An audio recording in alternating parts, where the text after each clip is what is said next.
بسم اللہ الرحمن الرحیم۔ شروع اللہ کے پاک نام سے جو بڑا مہربان نہایت رحم والا ہے۔ آج پھر صبح صبح کوڑے والا آیا اور دروازہ جلدی جلدی بجانے لگا۔ امی کچن میں مصروف تھی اس لیے میں نے دروازہ کھولا۔ مجھے غصہ تو بہت آیا کہ اتنی کیا جلدی ہے، اسے جو بیل پر ہاتھ رکھ کر بھول گیا ہے، مگر کچھ بول نہیں پائی اور آرام سے ہنس کر کہا، کیا بات ہے بھائی، آپ کی ٹرین چھوٹ رہی ہے کہ آپ اتنی جلدی میں ہیں؟ میں نے کوڑے والے کی جلد بازی دیکھ کر بولی، باجی ایسا ہی سمجھ لیں۔ وہ ایک دم کچرے کے ڈبوں کی طرف بڑھا اور ان میں کچھ تلاشنے لگا، پھر وہی ڈبہ جو رات اماں کے ہاتھ میں تھا اس کی طرف دیکھ کر خوش ہوا۔ وہ ایک دم سے ڈبہ لے کر باہر گیا۔ میں وہیں اس کا انتظار کر رہی تھی تاکہ وہ کچرا خالی کر کے ڈسٹ بن اندر رکھ دے تو میں دروازہ پھر سے بند کروں، مگر میری حیرت کی انتہا نہیں رہی جب کچرے والے نے ایک کچرے کا ڈبہ کچرے والی ٹرالی میں ڈالنے کی بجائے الگ سے شاپر میں الٹ دی، اور اس دوران وہ لڑکا بہت خوش لگ رہا تھا۔ ایسے لگ رہا تھا جیسے اسے قارون کا خزانہ ہاتھ لگ گیا ہو۔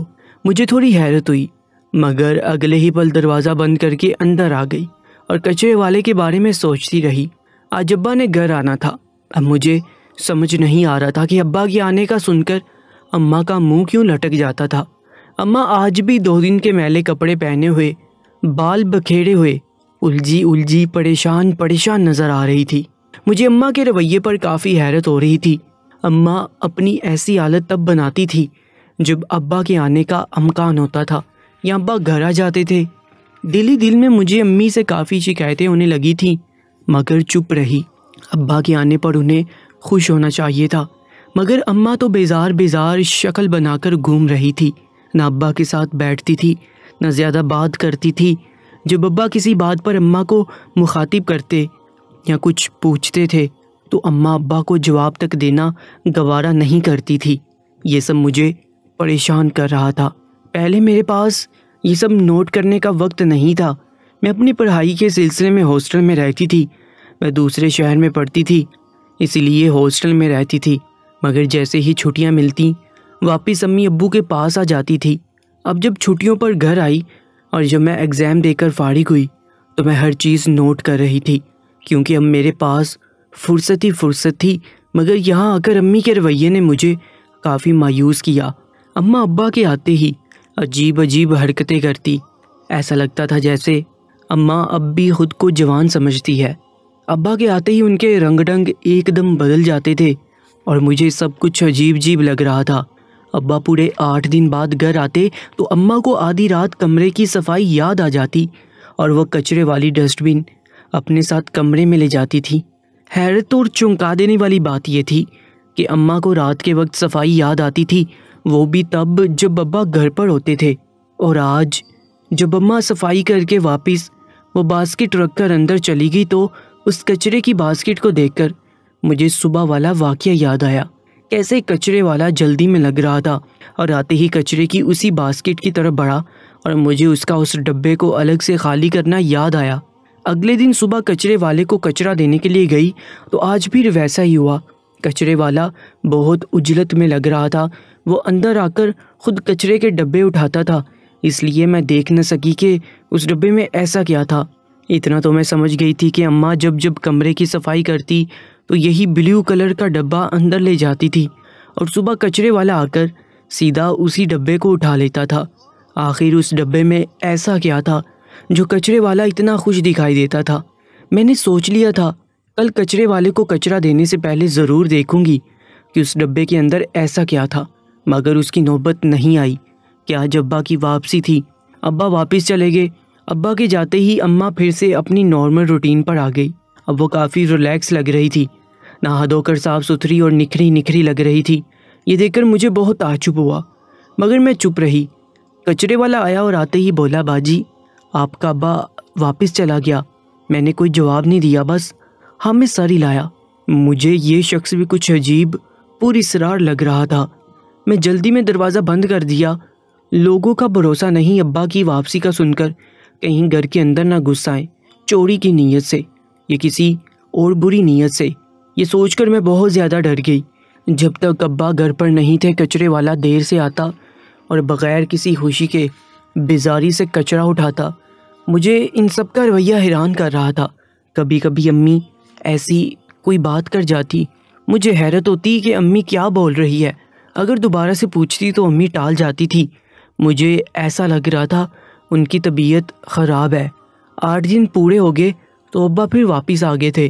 میں ابا کے آنے سے بہت خوش تھی، مگر اماں آج صبح سے ہی پریشان اور اداس لگ رہی تھی۔ ابا کے آنے سے اماں کو بالکل خوشی نہیں ہوئی۔ یہ دیکھ کر مجھے بہت برا لگا۔ آخر اماں کا ایسا رویہ کیوں ہوتا تھا؟ وہ ہمارا باپ تھا، سارا دن ہمارے لیے محنت کرتا تھا، شہر سے دور تنہا رہتا تھا، پھر بھی انہیں ہماری فکر تھی۔ تھوڑی سی کوئی پرابلم ہوتی، ابا ایک دم دورا آتا تھا۔ مجھے اپنے باپ سے بہت محبت تھی۔ گھر میں صرف امی، میں اور میرا چھوٹا بھائی ولی رہتا تھا۔ ابا دوسرے شہر رہتے تھے۔ شروع سے تو امی ایسی نہ تھی، اب جانے امی کو کیا ہو گیا تھا۔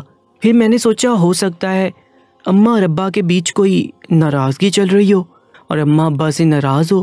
آج بھی امی کو کمرے میں صفائی کی نیت سے کچرے کا باسکٹ لے جاتے دیکھا تو میرے ذہن میں کئی سوال گھومنے لگے۔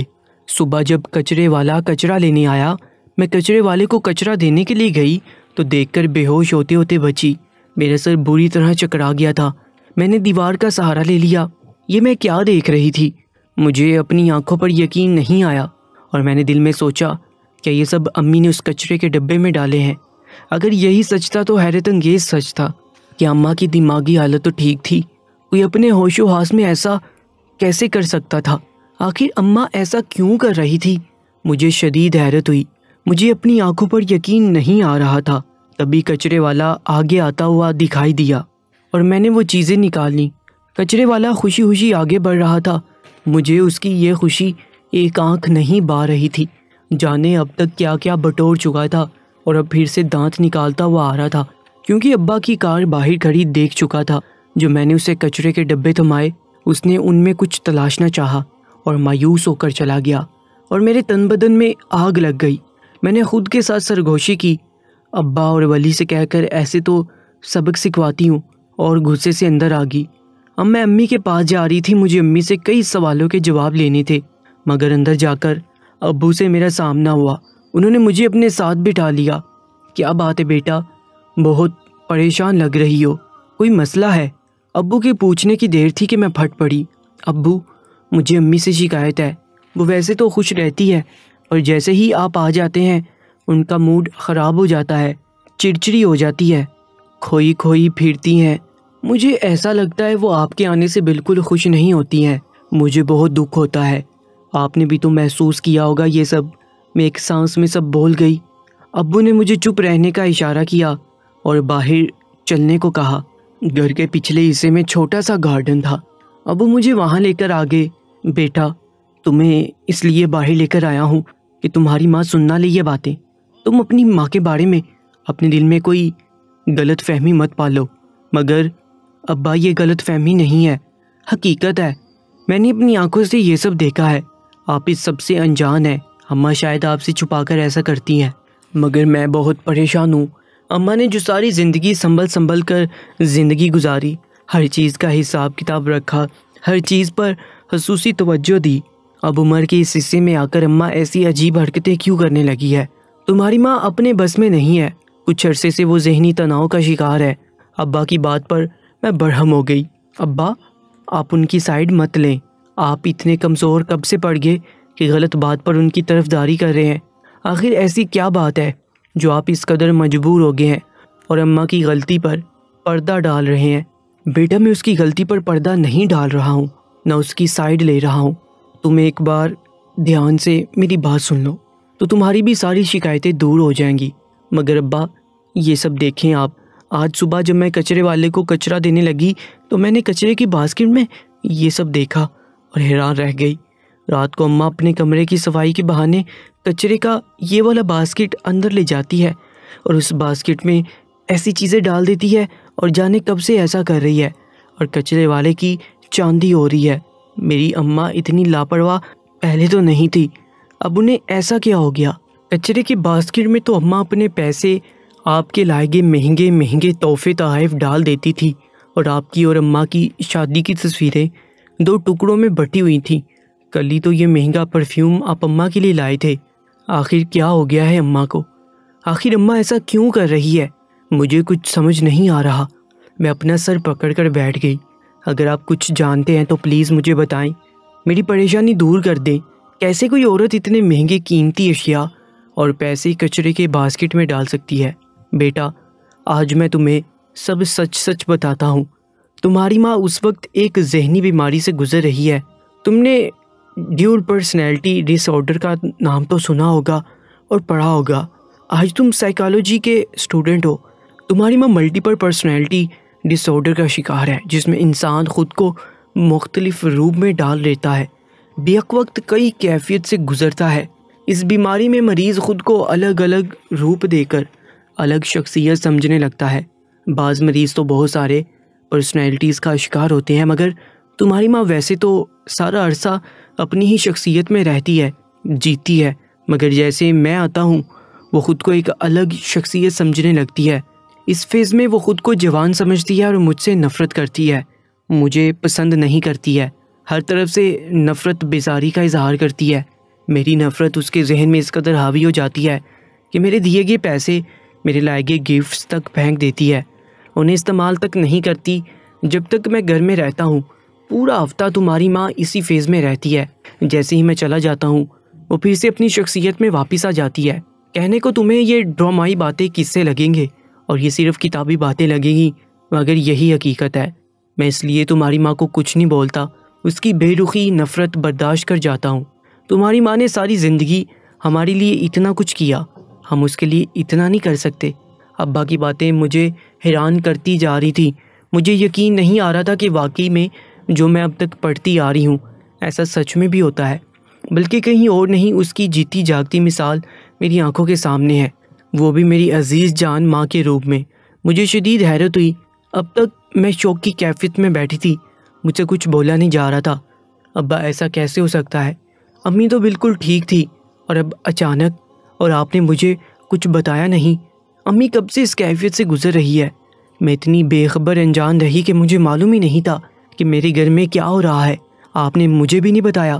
مجھے سخت مایوسی ہوئی اور دکھ بھی ہوا کہ میں امی کو غلط سمجھتی رہی، دل ہی دل میں ان سے شکایتیں لیے بیٹھی تھی، بلکہ اب ان سے جھگڑا کرنے بھی جا رہی تھی، مگر بھلا ہوا ابا کا۔ ابا نے مجھے روک لیا اور میں اماں کے پاس نہیں جا پائی۔ بیٹا، تم دور تھی، پڑھائی میں مصروف تھی، میں تمہیں ڈسٹرب کرنا نہیں چاہتا تھا تاکہ تمہارا دھیان پڑھائی پر ہی رہے۔ ولی کو سب معلوم تھا، وہ سب جانتا تھا، کیونکہ ولی اور تمہاری ماں گھر میں اکیلے رہتے ہیں، اس لیے ولی کو میں نے سب بتا دیا۔ اگر میری غیر موجودگی میں کچھ ہو گیا تو ولی مجھے فوراً ساری صورتحال سے آگاہ کر دیتا اور میں جلدی واپس آ جاتا۔ پر شکر ہے تمہاری ماں کی طبیعت ویسے تو بالکل ٹھیک رہتی ہے، مگر مجھے دیکھ کر وہ اپنی دوسری پرسنالٹی میں واپس آ جاتی ہے۔ ابا نے ٹھنڈی آہ بھری۔ ابا کی باتوں سے میرے دل میں کئی سوال جنم لے رہے تھے، مگر ابا، جہاں تک میں نے پڑھا ہے تو ایسے مریضوں کا کوئی نہ کوئی کنیکشن پاس سے جڑا ہوتا ہے، ان کے بچپن میں یا پھر لڑکپن میں کوئی ایسا واقعہ ضرور ہوتا ہے جس کی وجہ سے آگے چل کر عمر کے کسی نہ کسی حصے میں وہ اس مرض کا شکار ہو جاتے ہیں۔ اور امی کی آپ سے نفرت اور بیزاری اس بات کی نشانی ہے کہ آپ کے اور امی کے بیچ ایسا کوئی ناخوشگوار واقعہ ہوا ہوگا جس کی وجہ سے امی جب جب آپ کو دیکھتی ہے انہیں اپنا پاسٹ یاد آ جاتا ہے اور وہ آپ کو پسند نہیں کرتی اور خود کو کئی سال پیچھے لے جاتی ہے جب وہ جوان تھی اور آپ دونوں کی نئی نئی شادی ہوئی تھی۔ کیا امی شادی کے ابتدائی دنوں میں آپ سے ناخوش رہی ہیں؟ کیا کبھی ایسی کوئی بات ہوئی آپ کی اور امی کے بیچ جس کی وجہ سے امی کا رویہ آپ کے ساتھ تلخ ہو جاتا ہے؟ میں ابو سے کافی فری تھی، اس لیے بے جھجک ان سے ہر بات شیئر کر جاتی تھی اور ابو بھی میری کسی بات کا برا نہیں مانتے تھے۔ ہم باپ بیٹی کی بہت دوستی تھی، ہم دوستوں کی طرح ہر بات ایک دوسرے سے شیئر کرتے تھے۔ مجھے لگ تو نہیں رہا تھا میرے ابا جیسے انسان نے بھی کبھی کسی کو تکلیف دی ہوگی یا امی کو کوئی تکلیف دی ہوگی، مگر آج میں اپنے دل اور ذہن میں آئے ہوئے سارے سوالوں کے جواب ابا سے لینا چاہتی تھی۔ ہاں بیٹا، ایسا ہی سمجھ لو، واقعی ہر کہانی کے پیچھے کوئی نہ کوئی وجہ یا قصہ ہوتا ہے جو انسان کے ماضی سے جڑا ہوتا ہے۔ انسان عمر کے کسی بھی حصے میں ذہنی دباؤ، انزائٹی، ڈپریشن، اس طرح کی کسی بھی مینٹلی بیماری کا شکار ہوتا ہے تو اس کی خاص وجہ ماضی میں کیے گئے ناروا سلوک، ظلم یا کسی تلخ تجربے کا ہی نتیجہ ہوتا ہے۔ تمہاری ماں کے ساتھ بھی ایسا ہی کچھ ہوا جس کی وجہ سے آج وہ اس حال میں ہے۔ تمہاری ماں بہت اچھی اور شریف لڑکی تھی۔ وہ میری کزن بھی تھی، مگر ان کے والدین ملک سے باہر کینیڈا میں رہتے تھے۔ ان کے والدین کا شمار بھی ایسے پاکستانیوں میں ہوتا تھا جو ساری عمر خود تو ملک سے باہر رہتے تھے، مگر جب بیٹیوں کی شادی کا وقت آتا تھا تو پاکستان آ کر ان کی شادی اپنے ملک میں ہی کروا کر جاتے ہیں۔ تمہاری ماں بھی اپنے والدین کے ساتھ کینیڈا رہتی تھی، وہاں سارا بچپن گزارا، پلی بڑھی، وہاں سے پڑھائی مکمل کی اور شادی کے لیے جب پاکستان آئے اور ان کے والدین اپنی بیٹی کے لیے رشتہ ڈھونڈنے لگے تو فوراً میری والدہ نے ان سے صفیہ کا ہاتھ مانگ لیا۔ صفیہ کے والدین فوراً اس رشتے کے لیے راضی ہو گئے کیونکہ میری امی صفیہ کی پھپھو تھی۔ صفیہ کے والدین کی چھٹیاں بھی کم رہ گئی تھیں اور جب امی نے ماموں کے آگے ہاتھ پھیلائے تو ماموں بہت خوش ہوئے اور اسی وقت ہاں کر دی۔ انہوں نے کہا، بہن سے بڑھ کر ان کو کسی پر بھروسہ نہیں، مجھے یقین ہے میری بہن کے گھر میری بیٹی خوش ہوگی اور میں بے فکر ہو کر واپس کینیڈا چلا جاؤں گا۔ مگر یہ سراسر ماموں کی غلط فہمی تھی اور وہ بیٹی کی طرف سے بالکل بے فکر ہو گئے۔ یوں ہماری چٹ منگنی پٹ بیاہ والا معاملہ ہو گیا۔ ادھر شادی ہوئی اور ادھر ماموں اپنی فیملی کے ساتھ کینیڈا واپس چلے گئے۔ صفیہ بہت اچھی لڑکی تھی، میں بہت خوش تھا اس شادی سے۔ کینیڈا کے اندر رہ کر بھی اس کے اندر کوئی تبدیلی نخرہ نہیں تھا، بلکہ سادہ اور گھریلو لڑکی تھی۔ صفیہ کو دیکھ کر میں سوچتا تھا ایسی لڑکیاں تو اپنے ملک میں بھی نہیں پائی جاتی، مگر ملک سے باہر رہنے والے پاکستانی اپنے بچوں کی تربیت پر بہت زیادہ توجہ دیتے تھے کہ کہیں ان کے بچے مغرب کے رنگ میں نہ رنگ جائیں۔ یہی وجہ تھی کہ صفیہ بھی شریف اور سلجھی ہوئی لڑکی تھی۔ ہماری شادی کو ابھی 1 ماہ بھی نہیں گزرا تھا کہ میری امی نے ہولے ہولے ساس ہونے کا حق ادا کرنا شروع کیا۔ وہ ہر بات میں صفیہ کو روک ٹوک کرتی تھی، اس کے ہر کام میں نقص نکالتی تھی۔ وہ کھانا بناتی تو امی کھانا نہیں کھاتی تھی، اسے ڈانٹتی تھی کہ برا کھانا بنایا ہے، حالانکہ کھانا بہت اچھا ہوتا تھا، مگر صفیہ چپ رہتی تھی، پلٹ کر کبھی جواب نہیں دیا۔ جب امی نے دیکھا کہ صفیہ جواب میں کچھ نہیں بولتی تو امی پھر غصہ کرتی تھی کہ میری بات کا کوئی جواب نہیں دیتی ہے، خود کو جانے کیا سمجھتی ہے۔ کینیڈا میں جانے کیسے رہی، کس کے ساتھ چکر تھا جو ماں باپ جلدی جلدی میں شادی کر کے یہاں پھینک کر چلے گئے۔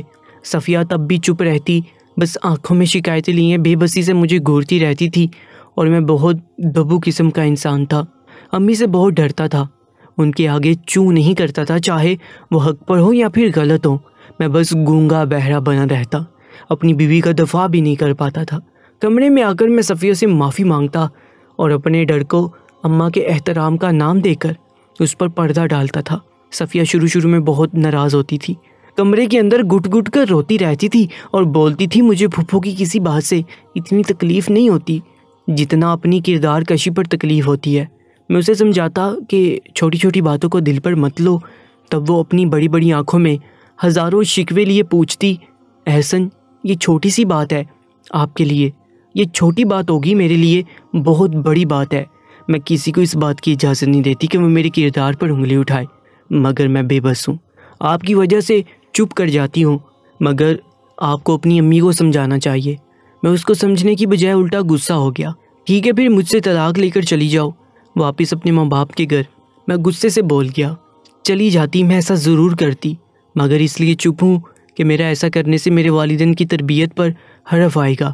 لوگ کہیں گے ملک سے باہر رہتی تھی، لڑکی کے طور اعتبار اچھے نہیں تھے، آزادی کی زندگی گزارتی تھی، شادی کے نام پر اس قید میں نہیں رہ پائی، اس لیے طلاق لے کر چلی گئی۔ ملک سے باہر رہنے والی لڑکیاں شادی نہیں نبھا پاتی اور میں لوگوں کو ایسا کوئی موقع نہیں دینا چاہتی کہ میرے بارے میں ایسی باتیں کریں، اس لیے زہر کا گھونٹ بھر رہی ہوں۔ امی کا رویہ روز بروز سخت ہوتا جا رہا تھا، اب میں بھی امی کے اس رویے سے سخت تنگ آ گیا تھا۔ صفیہ کچھ نہیں بولتی تھی، نہ کبھی اس نے جھگڑے کی شروعات کی، نہ پلٹ کر کبھی جواب دیا۔ پھر بھی جانے امی کے دل میں کیسے خدشے تھے جو صفیہ کی زندگی اجیرن بنا رکھی تھی۔ اسی دوران میرا تبادلہ دوسرے شہر ہو گیا تو میں نے شکر کا کلمہ ادا کیا اور سوچا اب صفیہ کو اپنے ساتھ لے جاؤں گا اور وہ اور میں دونوں آزاد ہو جائیں گے، کیونکہ امی اپنا گھر کبھی نہیں چھوڑے گی۔ اس گھر میں ابا کی یادیں تھیں اور اس گھر سے امی کی ذہنی وابستگی تھی، مگر میں اس بار بھی غلط تھی۔ امی نے اپنا گھر تو نہ چھوڑا پر صفیہ کو میرے ساتھ جانے نہیں دیا، کہا کہ تم چھٹیوں پر آتے جاتے رہنا۔ صفیہ کہیں نہیں جائے گی، تم تو کام پر چلے جاؤ گے، پیچھے یہ گھر میں اکیلی ہوگی، جانے کیسے کیسے لوگ رہتے ہیں دنیا میں، اور تمہاری بیوی بھی کھلے ماحول میں پلی بڑھی ہے۔ آج کے دور میں کسی کا کوئی بھروسہ نہیں، ادھر شوہر گھر سے نکلا نہیں کہ بیویاں اپنے یار بلوا لیتی ہیں۔ مجھے امی کی اس بات پر سخت غصہ آ گیا۔ اماں پلیز سوچ سمجھ کر بولا کریں، صفیہ میری بیوی ہے، میں برداشت نہیں کروں گا کوئی اس کے بارے میں ایسے الفاظ کہے۔ پہلی بار میں نے ہمت کر کے اماں کو جواب تو دیا، مگر اس کا نتیجہ بہت برا ہوا۔ مجھے تو اماں نے جو سنانی تھی وہ سنائی، مگر صفیہ کے ساتھ اب بیر باندھ لیے تھے۔ صفیہ کی آنکھیں آنسو سے بھری ہوئی تھیں۔ میں نے امی کو بہت سمجھایا، مگر وہ اپنی ضد کی پکی تھی۔ یوں میں تمہاری ماں کو اماں کے ساتھ اکیلا چھوڑ کر چلا آیا۔ میں بھی گھر کے حالات سے سخت تنگ آ گیا تھا، اکتا گیا تھا۔ گھر کے اندر داخل ہوتا تو اماں صفیہ کی شکایتیں کرنی شروع ہو جاتی، کمرے میں جاتا تو صفیہ رونی شکل بنا کر بیٹھی رہتی تھی۔ اب میں نے ان دونوں کو ان کے حال پر چھوڑ دیا تھا اور سوچا تھا اگلی بار اماں کو زبردست راضی کر لوں گا کہ صفیہ کو میرے ساتھ جانے دے۔ مگر جب میں چھٹیوں میں گھر آیا تو مجھے تمہارے آنے کی خوشخبری ملی۔ اماں نے کہا اس حال میں میں کبھی صفیہ کو اکیلی تمہارے ساتھ جانے نہیں دوں گی۔ اب صفیہ مکمل طور پر اماں کے رحم و کرم پر آ گئی تھی، اور اس حالت میں اماں نے اسے اتنا تنگ کیا کہ صفیہ کی برداشت کی حد ختم ہو گئی تھی۔ میں گھر واپس جاتا تو صفیہ مجھ سے کتراتی تھی، میرے سامنے نہیں آتی تھی، میلے کے چیلے لباس میں گھومتی رہتی تھی، مجھ سے بات نہیں کرتی تھی اور دل ہی دل میں مجھ سے ناراض تھی۔ ایک روز میں نے زبردستی اپنے ساتھ روک لیا اور پوچھا کہ تم کیوں مجھ سے بیزار نظر آ رہی ہو؟ تب صفیہ بولی، اس لیے کیونکہ میں آپ سے سچ میں بیزار آ گئی ہوں، مجھے آپ سے نفرت سی محسوس ہو رہی ہے۔ آپ جب اپنی بیوی کا ساتھ نہیں دے سکتے، اس کا سہارا نہیں بن سکتے، اس پر الزام لگانے والے لوگوں کو روک نہیں سکتے، وہ مرد کس کام کا؟ ایسے کمزور مرد سے شادی کرنے سے اچھا تھا میں کماری ہی رہتی اور ساری زندگی والدین کی دہلیز پر بیٹھی رہتی۔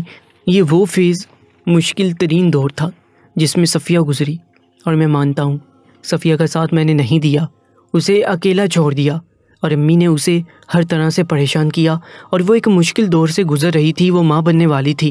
اس وقت میں مجھے اس کا ساتھ دینا چاہیے تھا، اسے وقت دینا چاہیے تھا، مگر میں جاب کی وجہ سے گھر سے دور تھا۔ مگر گھر میں رہتے ہوئے بھی میں اماں کو روک نہیں سکتا تھا۔ جب تم پیدا ہوئی تو صفیہ اس وقت بالکل کمزور ہو گئی تھی، مگر افسوس تب بھی امی کو صفیہ پر ترس نہیں آیا۔ امی جب اس دنیا سے چلی گئی تو بہت مشکلوں سے صفیہ کچھ بہتر ہوئی۔ اس کے ماں باپ اس سے دور تھے، فون پر ان سے بات ہوتی تھی تو اس دوران صفیہ انہیں کچھ نہیں بتاتی تھی کہ پردیس میں بیٹھے ماں باپ کہیں پریشان نہ ہو جائیں، اور میں اپنی جگہ پریشان ہو کر رہ جاتا۔ اماں کے جانے کے بعد میں صفیہ کو اپنے ساتھ اس شہر میں لایا، اسے وقت دیا، پیار دیا، تب ہولے ہولے وہ صحیح ہوتی گئی۔ ولی پیدا ہوا تو اسے بہت سی کمپلیکیشن کا سامنا کرنا پڑا، اور ڈاکٹر نے کہا کہ اب پھر وہ کبھی ماں نہیں بن سکتی۔ پھر وہ وقت کے ساتھ ساتھ بالکل ٹھیک ہوگی، مگر اب کچھ عرصے سے پھر وہ عجیب برتاؤ کرنے لگی۔ میں اسے ڈاکٹر کے پاس لے گیا تو ڈاکٹر نے کہا آپ انہیں کسی سائیکیٹرسٹ کے پاس لے چلیں۔ پھر مجھے تھوڑا عجیب تو لگا، پر میں صفیہ کو سمجھا بجھا کر ڈاکٹر کے پاس لے گیا، اور ڈاکٹر نے مجھ سے سب پوچھا، کچھ ٹیسٹ وغیرہ کروائے۔ صفیہ سے تفصیلی بات کرنے پر بتایا کہ وہ ذہنی تناؤ کا شکار ہو گئی ہے، ڈیول پرسنالٹی ڈس آرڈر کا شکار ہو گئی ہے، اور آپ کے آتے ہی خود کو الگ شخص تصور کرنے لگ جاتی ہے۔ میں نے غور کیا، تمہاری ماں کے ساتھ وقت گزرا تو میں سمجھ گیا صفیہ پیچھے چلی گئی۔ جوانی میں جب ہماری نئی نئی شادی ہوئی تھی، اب ہم اس آس میں ہے کہ تمہاری ماں پہلے جیسے ایک دم ٹھیک ہو جائے۔ ہم سب کو اس کا بہت خیال رکھنا ہے۔ صفیہ نے ہمارے لیے اتنا کچھ کیا، اب ہماری باری ہے کہ ہم صفیہ کے لیے کچھ کریں۔ غلطی میری ہے، میری وجہ سے وہ اتنی اذیت سے گزری تھی، اسے برا وقت نہیں بھولا تھا، اس کی زندگی کے سب سے مشکل ترین مرحلہ تھا۔ یہی وجہ تھی کہ عمر کے حصے میں پہنچ کر پھر سے وہ پیچھے چلی گئی اور دوہری شخصیت کا شکار ہو گئی۔ ابو کی باتیں مجھے بہت پریشان کر رہی تھی، مگر اب وہ وقت گزر گیا تھا۔ مگر امی اب بھی اسی برے وقت میں اٹک کر رہ گئی تھی اور اسی میں جی رہی تھی، مگر افسوس میں اپنی ماں کو اس اذیت سے نہیں نکال سکتی تھی جس تکلیف کو انہوں نے دو بار محسوس کیا۔ میں امی کا بہت خیال رکھنے لگی تھی اور میں ان کی بہت دلجوئی کرتی تھی، انہیں اچھا وقت یاد دلاتی تھی، خوشی کی باتیں کرتی تھی، ابو کے ساتھ گزرے ہوئے ہنسی مذاق کا وقت یاد دلاتی تھی۔ ہم سب ایک ساتھ بیٹھ کر مستی مذاق کرتے تھے تاکہ وہ اپنی شخصیت میں واپس آ جائے۔ ہم اپنی طرف سے پوری کوشش کر رہے تھے اور اللہ تعالیٰ سے دعا کرتی ہوں میری ماں بالکل ٹھیک ہو جائے۔ ہمیں اللہ تعالیٰ سے اچھی امیدیں ہیں۔ آپ سب سے بھی التجا ہے میری ماں کی صحت یابی کے لیے دعا کریں۔ کامنٹ سیکشن میں آمین ضرور لکھیے گا، اور ایسی ہی سچی اور سبق آموز کہانیوں کے لیے ہمارے یوٹیوب چینل درباری ٹی وی کو سبسکرائب کر لیجیے گا۔ اپنا بہت زیادہ خیال رکھیں۔ اللہ نگہبان۔